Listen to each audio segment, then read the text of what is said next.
নমস্কার বন্ধুরা, বাংলা গল্পের সোনাঝুরিতে সকলকে স্বাগত। এ হচ্ছে ভিন্ন স্বাদের গল্প শোনার আসল মজা। প্রিয় বন্ধুরা, আজ আমরা সুকুমার রায়ের একটি ভারী সুন্দর গল্প শুনব। গল্পের নাম ললির পাহারা।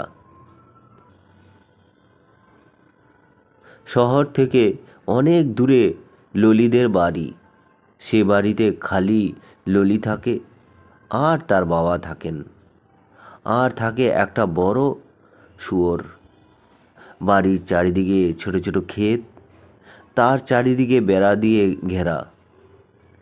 খেতে যে সামান্য ফসল হয় তাই বেচবার জন্য ললির বাবা শহরে যান, আর ললিকে বলে যান, তুই বাড়িতে থেকে ভালো করে পাহারা দিস। ললি বাড়িতেই থাকে, কিন্তু পাহারা দেয় বিছানায় শুয়ে, চোখ বুজে নাক ডাকিয়ে। একদিন ললির বাবা শহরে যাবার সময় ললিকে বললেন, ওরে, আমার তো আজকেও ফিরতে সন্ধে হবে, একটু ভালো করে মন দিয়ে পাহারা দিস। কসাই বুড়ো বলেছিল শুয়োরটাকে কিনবে, তাহলেই শীতকালটা আমাদের কোনো রকমে চলে যাবে। দেখো বাবু, ফটকটি খোলা রেখো না যেন। শুয়োরটা যদি পালিয়ে যায় তাহলে কিন্তু উপোস থেকে আমাদের কষ্ট করতে হবে। ললি খুব খানিক ঘাড় নেড়ে গম্ভীর হয়ে বলল, হ্যাঁ, আমি খুব করে পাহারা দেব, আর কখনো ফটক খুলে রাখবো না। ললির বাবা চললেন শহরের দিকে, আর ললি একটা খড়ের গাদার উপর বসে পাহারা দিতে লাগলো। বড় শুয়োরটা শুয়ে শুয়ে ঘত ঘত করে নাক ডাকছে। তাই শুনতে শুনতে ললিও কখন যে চোখ বুজে ঘুমিয়ে পড়েছে সে নিজেও টের পায়নি। হঠাৎ সে কেমন যেন চমকে উঠল। বাবার কথাগুলো তার মনে পড়ল। সর্বনাশ, শুয়োর তো পালিয়ে গেছে, তবে এবার দুজনকেই উপোস থাকতে হবে। সে কান পেতে শুনল শুয়োরের ঘদঘদ শব্দ শোনা যাচ্ছে না। সে রাস্তার দিকে তাকিয়ে দেখল ফটকের দরজাটি খোলা। ভয়ে অমন শীতের মধ্যেও ললির গা বেয়ে দরদর করে ঘাম ছুটতে লাগলো। ললি ভাবল হয়তো শুয়োরটা ঘরের মধ্যে দিয়ে ঢুকেছে, কিন্তু সমস্ত ঘরদোর খুঁজে কোথাও সেটাকে পাওয়া গেল না। তখন ললি পাগলের মতো রাস্তার দিকে ছুটে বেড়াতে লাগলো, কিন্তু রাস্তায় গিয়ে দেখলো শুয়োর টুয়োর কোথাও কিচ্ছু নেই। খালি একটা বুড়ো ভিখারি লাঠিতে ভর দিয়ে খুঁড়িয়ে খুঁড়িয়ে চলছে। তখন ললি আবার বাড়ির মধ্যে দৌড়ে গেল। সে বিছানার তলায় ঢুকে দেখল, মাচার উপরে চড়ে দেখল, প্রকাণ্ড জানালাটার ভেতরে হাত দিয়ে দেখল সমস্ত টেবিল চেয়ার ঝেড়ে ঠেড়ে দেখল, মই দিয়ে বাড়ির চালায় উঠে দেখল শুয়োর তো কোথাও নেই। ললি কাঁদো কাঁদো হয়ে আবার রাস্তার দিকে ছুটল। রাস্তায় গিয়ে সে এদিক ওদিক, মাঠের দিকে, গাছের দিকে, নর্দমার দিকে, সব দিকে তাকিয়ে দেখল শুয়োর কোথাও নেই। তখন ললি সত্যি সত্যি ভয়ে কেঁদে ফেলল। সে কেঁদে উঠতেই তার মনে হলো কোথাও যেন শুয়োরটা ঘজ ঘজ করে চেঁচিয়ে উঠল। ললি তখন কি আর করবে বুঝতে না পেরে সেই বুড়োর পিছনে পিছনে ছুটতে লাগলো আর কাঁদতে লাগলো, মশাই গো, মশাই গো, আমাদের শুয়োরটা কোথায় গেল বলে দিন না মশাই। ললির কান্না দেখে বুড়োর হাসি পেয়ে গেল। সে বলল, কি বলছো কি, কার শুয়োর, কি হয়েছে? ললি বলল, আমাদের সেই শুয়োরটা। আমি শুয়োর পাহারা দিতে দিতে একটুখানি ঘুমিয়ে পড়েছি, আর বুড়ো অমনি ভেঙচে উঠল। একটুখানি ঘুমিয়ে পড়েছ আর শুয়োর অমনি পালিয়েছে? খুব পাহারাদার না? যা হোক। ললি ভেউ ভেউ করে কাঁদতে লাগলো, দোহাই মশাই, আমার শুয়োর কোথায় গেল বলে দিন না। বুড়ো তখন রেগে বলল, ভারী তো অদ্ভুত একটা শুয়োর, তাই নিয়ে আবার এত ঘ্যান ঘ্যান।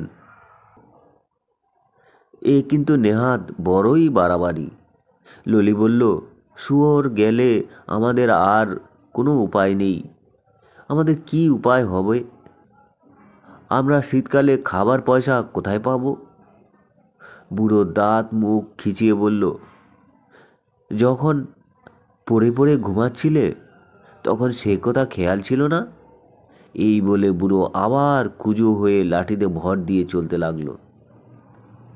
ললি এবার তার হাত পা জড়িয়ে ধরে চিৎকার করে কান্না শুরু করে বলল, মশাই গো, দোহাই আপনার, ও মশাই, আমাদের কি হবে গো?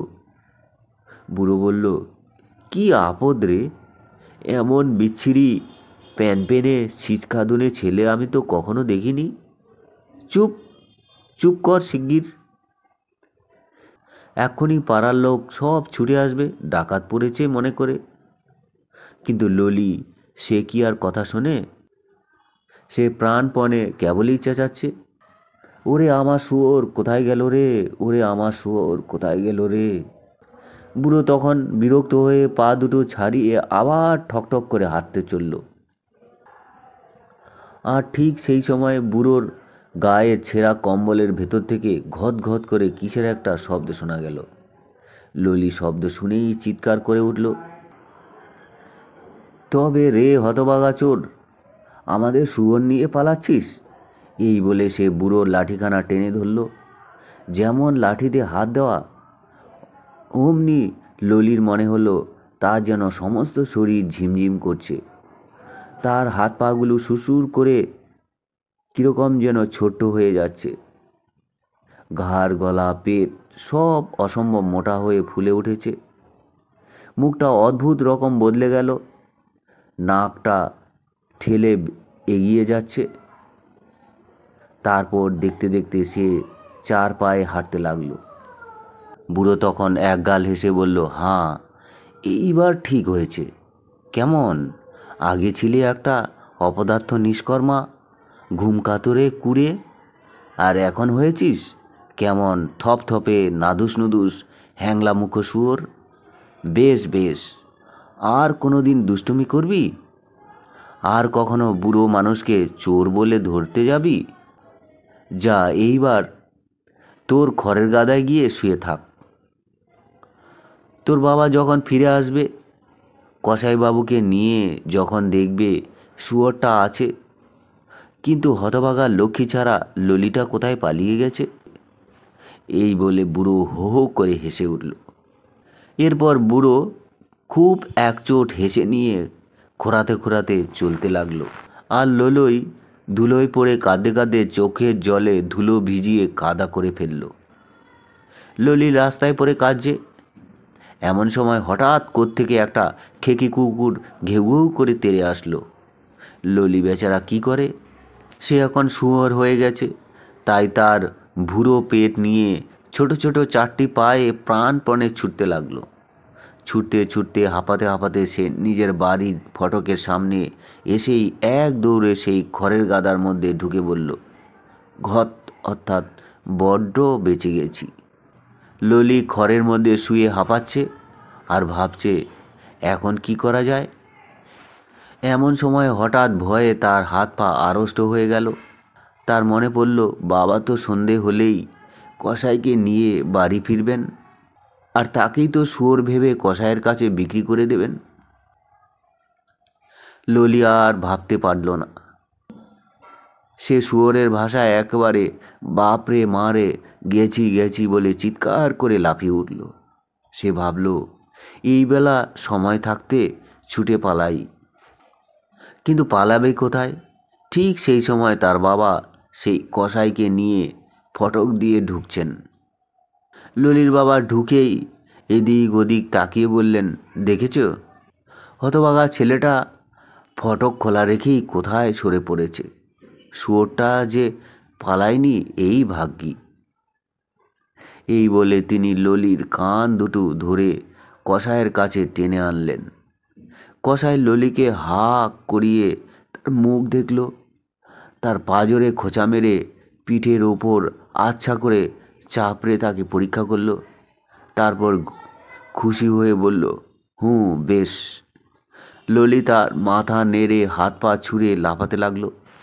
ক্যাচ ক্যাচ ঘট ঘট করে কত রকম শব্দ করলো। কিন্তু কিছুতেই তার বাবাকে বোঝাতে পারল না যে সে সত্যিকারে শুয়োর নয়, সে ললি। কসাই তার দাম চুকিয়ে দিয়ে তারপর মুগুরের মতো একটা ডান্ডা দিয়ে ললিকে গুঁতো মেরে বলল, চল চল দেখি, বড় তেজ দেখাচ্ছিস না। আচ্ছা, কালকে আর বাছাধন তোর তেজ দেখাতে হবে না। কাল রাজার জন্মতিথির ভোজ, কেল্লা থেকে হুকুম এসেছে অনেকগুলো শুয়োর পাঠাতে হবে। এটাকেই সবার আগে চালান দিচ্ছি, তাহলে ভোজটি ভালো হবে। ললিও ঘোত ঘোত করে অনেক আপত্তি জানালো, আর মনে ভাবলো যেই ফটক খুলবে অমনি দৌড়ে পালাবো। যেমন ভাবা তেমনি কাজ। ললির বাবা কসাইয়ের সঙ্গে এগিয়ে এসে যেমন ফটকটা খুলে ফাঁক করে ধরেছেন, অমনি ললিও হনন করে দৌড়ে গিয়েছে। কিন্তু দৌড়ে যাবে কোথায়? বেরিয়ে দেখে কসাইয়ের দুটো ষণ্ডা কুকুর দাঁত বের করে বসে আছে। কাজেই তার আর পালানোর উপায় ছিল না। যাবার সময় ললি শুনল তার বাবা বকাবকি করছেন। মনে করছিলেন ছোড়াটাকে আজ একটু তামাশা দেখাতে নিয়ে যাব, কিন্তু হতভাগা কোথায় যে গেল। কসাই ললিকে ঠেলে ঠেলে তার বাসায় নিয়ে ছোট্ট নোংরা একটা খোয়ারের মধ্যে পুড়ে নিজের কাজে চলে গেল। আর ললি কাদার মধ্যে পড়ে কাঁদতে লাগলো। খানিক বাদে জমের মতো চেহারা দুটো লোক এলো। তাদের একজনের হাতে দড়ি আর একজনের হাতে মস্ত একটা ছুরি। তারা এসেই ললিকে দেখে বলল, হ্যাঁ হ্যাঁ, এইটাই তো বেশ মোটা হয়েছে, বাহ, ধর দেখি। এই বলে তারা ললিকে মাটিতে ফেলে চেপে ধরল। ললি তখন মেরো না, আমি সত্যিকারে শুয়োর নই বলে প্রাণপণে চেঁচিয়ে উঠল। ঠিক সেই সময় ললির কানের কাছে কে যেন হো হো করে হেসে উঠল। আর ললি ধরপড় করে লাফিয়ে উঠে দেখল সে তখনও সেই খড়ের গাদার উপরেই রয়েছে, আর তার বাবা তার সামনে দাঁড়িয়ে হো হো করে হাসছেন আর বলছেন, স্বপ্নে বুঝি তোর শুয়োর হওয়ার শখ হয়েছিল? আচ্ছা হতভাগা ছেলে, যা হোক। ললি কতক্ষণ বোকার মতো ফেলফেল করে তাকিয়ে রইল, তারপর চোখ রগড়ে আবার চারিদিকে চেয়ে দেখল। তারপর বলল, আমাদের শুয়োরটা? তার বাবা বললেন, ওই তো, শুনছিস নে, ওই শোন। ললি শুনল শুয়োরটা দিব্যি আরামে ঘত ঘত করে ডাকছে। তখন ললি বলল, ভাগ্যিস পালায়নি। তার বাবা বললেন, তোমার মতো গুণধর ছেলেকে পাহারার ভার দিয়েছি, শুয়োর যে পালায়নি এ তো তোমার আশ্চর্য ভাগ্য, এটা মানতেই হবে। ললি বলল, এখন থেকে খুব ভালো করে পাহারা দেব, আর কখনো ফাঁকি দিয়ে ঘুমোবো না। তো বন্ধুরা, এই ছিল সুকুমার রায়ের ভারী সুন্দর মজার গল্প পাঠ। আপনাদের যদি ভালো লাগে চ্যানেলটির সঙ্গে থাকবেন, সাবস্ক্রাইব করবেন। সকলে ভালো থাকবেন, ধন্যবাদ।